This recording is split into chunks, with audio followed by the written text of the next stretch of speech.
हाय मेरे प्यारे बच्चों, कैसे हैं आप लोग। चलिए हम लोग अपना सेकंड चैप्टर स्टार्ट करते हैं पोएट्री सेक्शन का। Odd on solitude. Odd on solitude का ऑड का मतलब होता है कविता और सॉलिट्यूड का अर्थ होता है अकेलापन। इसको आप लोग लोनली वाला अकेलापन मत समझ लीजिएगा।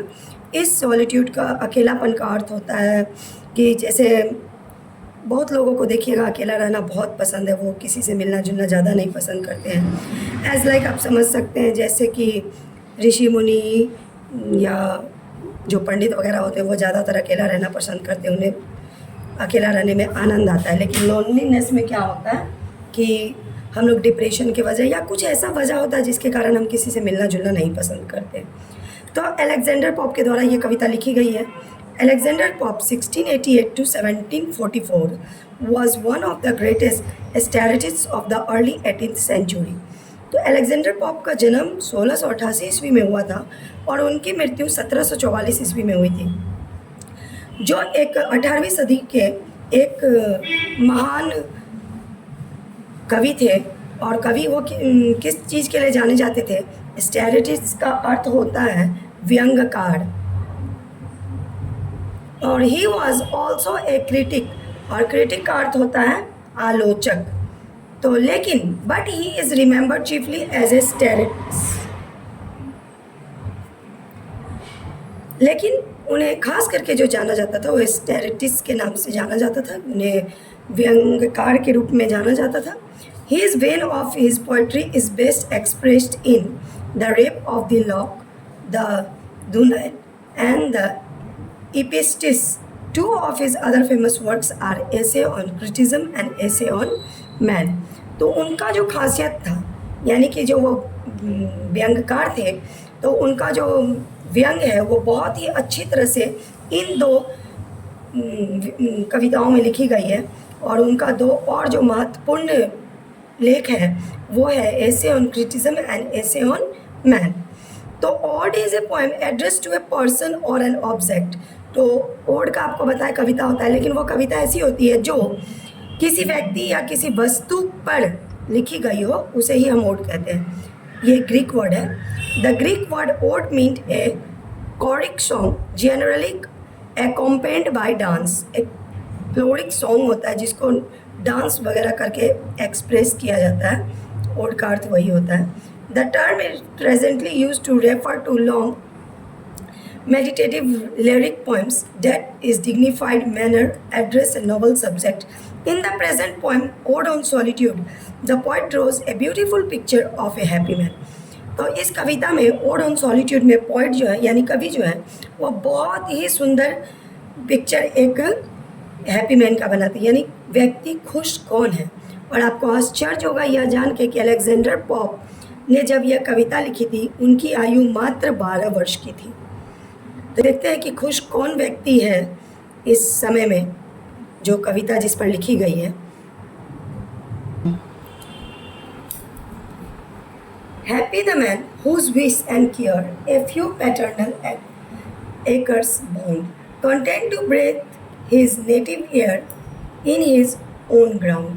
तो खुश वह व्यक्ति है जिसकी बस इतनी सी इच्छा है कि मान लीजिए उसके पैटर्नल का इच्छा होता है पैतृक, कुछ एकड़ पैतृक जमीन है जिस पे वह सांस लेकर के अपने जन्मभूमि पे सांस लेकर के वो बहुत ही संतुष्ट है।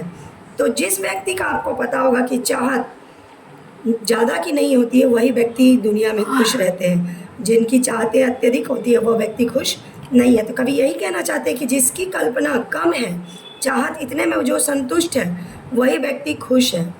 Whose herds with milk, whose fields with bread, whose flock supply him with attire, whose trees in summer yard him shade in winter fire।